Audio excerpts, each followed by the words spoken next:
Good evening everyone. మిమ్మల్ని అందరినీ ఇవాళ చూడడం చాలా ఆనందంగా ఉంది. ఈ పండుగ రోజున 10 సంవత్సరాల తర్వాత, సుమారుగా 10 సంవత్సరాల తర్వాత వచ్చిన చిరంజీవి గారు కొణిదెల ప్రొడక్షన్ నంబర్ 1 తల్లి సమర్పించి తను నిర్మాతగా రామ్ చరణ్ ప్రొడ్యూస్ చేసిన ఖైదీ నెంబర్ 150 రిలీజ్ అవడంలోనే ఓ పెద్ద కోలాహలంతో రిలీజ్ అయ్యి పండగ ఇంకా 3 రోజుల ముందుందనగానే అందరూ రోడ్ల మీదకి వచ్చి ఇది ఒక పెద్ద పండగ లాగా ఈ సినిమాని నిన్నటి రోజున సినిమా థియేటర్ల ముందు అంత కోలాహలం జరిగింది.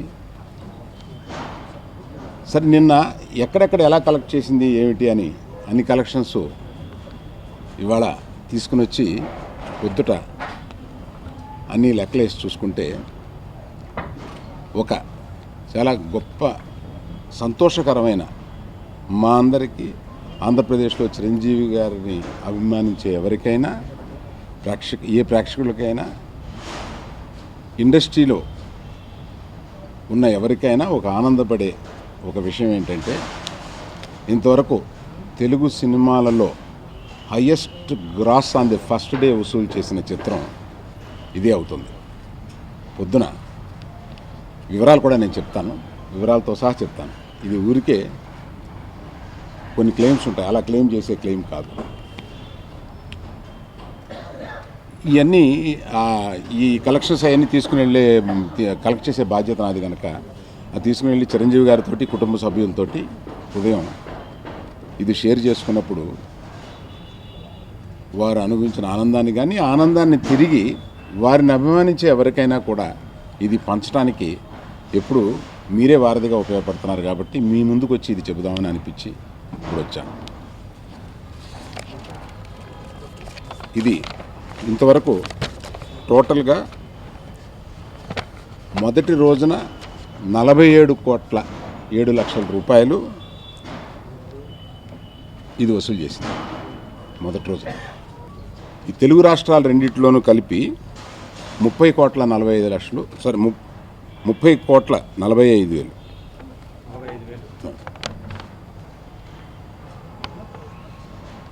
Karnataka 4,70,00,000, overseas 1.22 millions. అంటే ఓవర్సీస్ అంటే నేను అనేది only USA 1.22 millions. Other than US, rest of the world is $320,000. $20,000.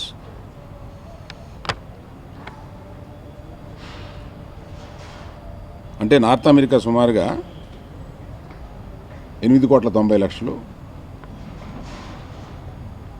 Rest of overseas సుమారుగా 2,12,00,000 అవుద్ది అనుకుంటాను. ఇట్ ఈస్ రూపాయల్లో కన్వర్ట్ చేసి అన్నీ టోటల్ చేస్తే 47,07,00,000 రూపాయలు వస్తుందండి. ఇందులో Karnataka 4,70,00,000, Orissa 12,00,000, Tamil Nadu 20,00,000, rest of India Tamil Nadu, Orissa కాకుండా రెస్ట్ ఆఫ్ నార్త్ ఇండియా అన్ని స్టేట్స్లో రిలీజ్ చేసామండి. అందులో 58,00,000. ఇలా వచ్చిన ఇది ఎట్లా అంటే ఇండస్ట్రీలో అందరూ ఆనందపడతారు అని అనడానికి కూడా ఒక కారణం ఏంటంటే అండి, మన తెలుగు డయాస్పోరా ఎలా పెరుగుతుంది, సినిమాలని అభిమానించేవారు ఇంతగా పెరిగితే మన ఇండస్ట్రీకి ఎంత అభివృద్ధి ఉంటుంది అనేది కూడా. అందువల్ల నేను ఇండస్ట్రీలో అందరూ మన ఈ తెలుగు కలెక్షన్స్, ఈ సినిమా కలెక్షన్స్ ఇలా పెరగడం ఆనందదాయకమైన విషయం. చిరంజీవి గారు తిరిగి ఇండస్ట్రీకి వస్తున్న శుభ సందర్భంలో ఇది తక్కువ అది ఎక్కువ, ఈ సినిమాని దాటింది ఆ సినిమాని కాదు, ఇది కరెక్ట్గా ఇది మొదటి రోజు గ్రాస్ గురించి మనం మాట్లాడుకుంటున్నాం. టోటల్ పిక్చర్లు ఎంత కలెక్ట్ చేసింది ఇవన్నీ మళ్ళీ మాట్లాడుకోవడానికి మనకు సమయం ఉంటుంది. మొదటి రోజు గ్రాస్ అంటే చిరంజీవి గారి మీద ఒక ప్రేమ, ఉధృతం ఇవన్నీ కలిపి చిరంజీవి గారిని చూడడానికి ఎంత ఉర్రూతలాగి జనం ఎన్ని థియేటర్లో వేస్తే సరిపోక తిరిగి వెళ్ళిపోయారు అనేది ఒక సంతోషకరమైన విషయం కదా, మీతో పంచుకోవాలని. అది కలెక్షన్ల రూపంలో కూడా ఇలా ఉంది అని వివరంగా మీకు చెబితే అది చాలా ఆనందపడే విషయం అని చెప్పడం సంతోషం. జనరల్గా ఇండస్ట్రీలో శుక్రవారం రిలీజ్ చేయడం అలవాటండి. శుక్రవారం కాకుండా మేము కొంత హెసిటేట్ చేసాం, బుధవారం రిలీజ్ చేస్తున్నాము కరెక్టా కాదా అనేది. చిరంజీవి గారు రాబోతున్న ఫంక్షన్కి ముందు దానికి వచ్చే వేడి, గుంటూరు విజయవాడ మధ్యలో జరిగిన ఫంక్షన్కి వచ్చిన వేడిని చూసి 12వ తారీఖు వేసినా కూడా ఉధృతంగానే ఉంటుంది, పర్వాలేదు 11వ తారీఖు వేసినా కూడా అని చెప్పి, అది ఇంతకుముందే రామ్ చరణ్ ఒక వివరం చెప్పాడు కదండి. వారేమో 12వ తారీఖు అనౌన్స్ చేశారు. మనం 12 చేస్తే కరెక్ట్గా ఉంటుంది, పండగకి ముందు రోజు 12, 13, 14 ఇట్లా బాగుంటుందని అనుకున్నాం. కానీ వారు అనౌన్స్ చేశారు, మనం కూడా అనౌన్స్ చేయొచ్చు. కానీ చరణ్ అందరూ కూర్చొని ఆలోచించింది ఏంటంటే 2 పిక్చర్స్, పెద్ద పిక్చర్స్ స్పేస్ చేసుకోవాలి. సో ఒకరోజు ముందన్నా రావాలి, ఒకరోజు వెనకన్నా వెళ్ళాలి. అందుకని ముందు రోజు రావడానికి సరిపోయిన జనంలోని ఉధృతం చూసి ముందు రోజు రావచ్చు అనే ధైర్యంతో వేస్తే మమ్మల్ని పరిచే అంత రియాక్షన్ ఉంది. కాబట్టి అది మీరు అందరూ వినే ఉంటారు.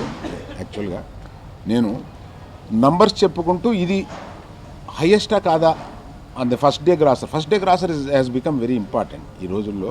ఇవాళ first day grosser, first week share అంటే ఇవాళ ఇదివరకట్లాగా 50, 100 కాకుండా మొదటి 2-3 వారాల్లో 95% ఆఫ్ టోటల్ కలెక్షన్స్ అయిపోతున్నాయి.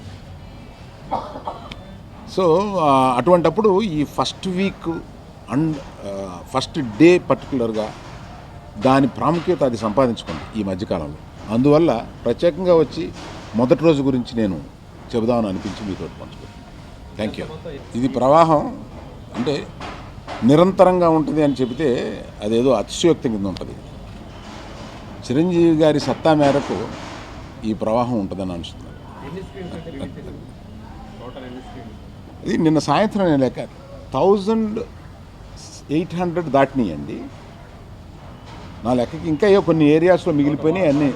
ఎన్ని వేసారు అని అంటే నేను వరల్డ్ వైడ్ ఇది ఏమండి చెప్పుకోవడం అంటే నేను జనరల్గా మీరు చూసి ఉంటారు, నేను వచ్చి రాంగ్ క్లెయిమ్స్, ఒక ఫాల్స్ క్లెయిమ్స్ అవి జనరల్గా చెప్పడానికి నేను ముందు రాను, నేను చెప్పను. ఇది చాలామంది వాళ్ళ సినిమాలు 2500 స్క్రీన్లు వేస్తారు, 3000 స్క్రీన్లు వేస్తారు, ఇవన్నీ చెప్తూ ఉంటారు. ఎవరు చెప్పారు ఇవన్నీ? నెగిటివ్ సైడ్ వాళ్ళు మాట్లాడుకోవడం కన్నా మనది 2000, సుమారుగా 2000 అని అనుకుంటే బాగుంటుంది. చిరంజీవి గారి కంబ్యాక్ తాలూకు వెయిటే ఎక్కువ అని అనుకుంటున్నానండి నేను. ఎందుకంటే ఆయన్ని చూడాలి, ఆయన ఎలా ఉన్నాడు, ఎలా చేస్తారు. 10 సంవత్సరాల గ్యాప్లో ఆయన్ని ఒక నటుడిగా ప్రేమించిన వాళ్ళందరూ చూడాలి అని అనుకుంటారు. కాబట్టి ఇది నేను అంటే వివి వినాయక్ గారు క్షమించాలి నేను ఇలా మాట్లాడుతున్నందుకు. ఇది సబ్జెక్టు మిగతా ఉధృతం కన్నా చిరంజీవి గారి ఉధృతమే దీనికి కారణం అని అనుకుంటున్నాను.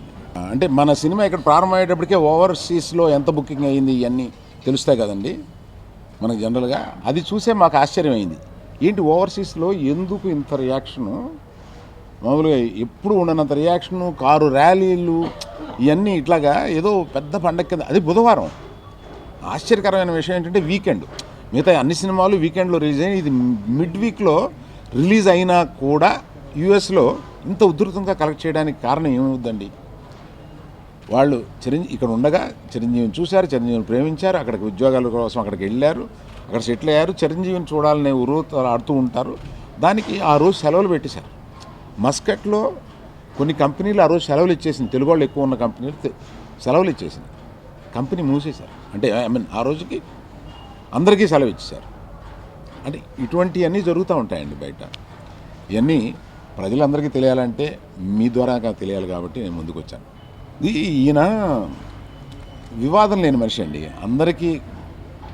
అందరూ మెచ్చినవాడు మనిషి, అందరితోటి సౌమ్యంగా ఉండి మనస్ఫూర్తిగా అందరితోటి పలకరించి అందరికీ ఎస్టాబ్లిష్ అయిన ఒక మంచి మనిషి.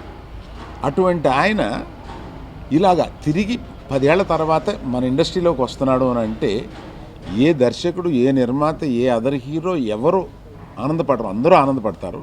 అలా వచ్చి అందరూ ఆయనకి వెల్కము, ఏదో ఒక రకంగా ఆయన్ని చేరి మీరు రావడం సంతోషం, మీ సినిమా హిట్ అవ్వాలి అని చెప్పి ఇండస్ట్రీ అందరూ అలా చెబుతుంటే న్యాచురల్గా మనకి ఆ పాజిటివ్ వైబ్ వస్తుంది. That has resulted like this.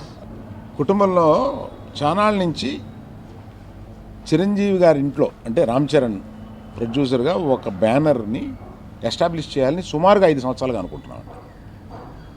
దానికి సరైన ఆపర్చునిటీ రావటం లేదు.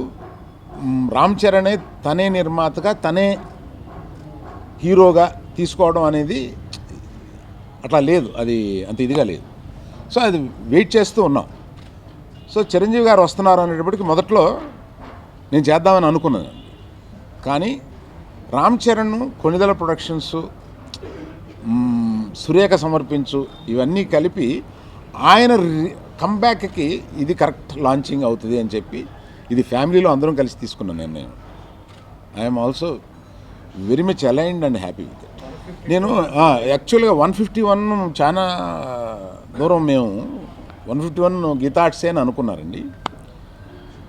బోయపాటి గారిని డైరెక్టర్గా బుక్ చేశాను. ఇది చిరంజీవి గారితో, దీని తర్వాత బోయపాటి గారు అని. ఆ బుక్ చేసుకున్న సందర్భంలో ఏమైందంటే బోయపాటి గారికి ఆ కారణాలు ఇక్కడ డిస్కస్ చేయడం ప్రాపర్ కాదు వేదికలో. కొన్ని కారణాల వల్ల అది పోస్ట్పోన్ అవుతూ వచ్చి ఆయన ఇప్పుడు షూటింగ్ మొదలుపెట్టి 1 నెల అయింది. ఇంకొక 6 నెలల వరకు ఆ సినిమా జరుగుద్ది.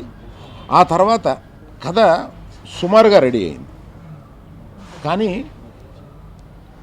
నా గురించి ఇండస్ట్రీలో తెలిసిన వాళ్ళకి తెలుసు కదా, ఆ కథ మీదే ఇంకొక 6 నెలలు కూర్చోవడం, గడపడం, దాని ఫైనల్ దీన్ని వచ్చే వరకు ప్రారంభించడం. అందులో చిరంజీవి గారితో ఇన్నాళ్ళ తర్వాత ఇప్పుడు ఈ హిట్ తర్వాత ఇంకా భయం వేస్తుంది. అటువంటి తయారు చేయడానికి సుమారుగా 9 మాసాలు 10 మాసాలు టైం పడుతుంది కనుక ఇవన్నీ చేయడానికి ఇంకొక సినిమా రెడీ అయ్యే అవకాశం ఎక్కువ ఉంది అని అనిపించింది.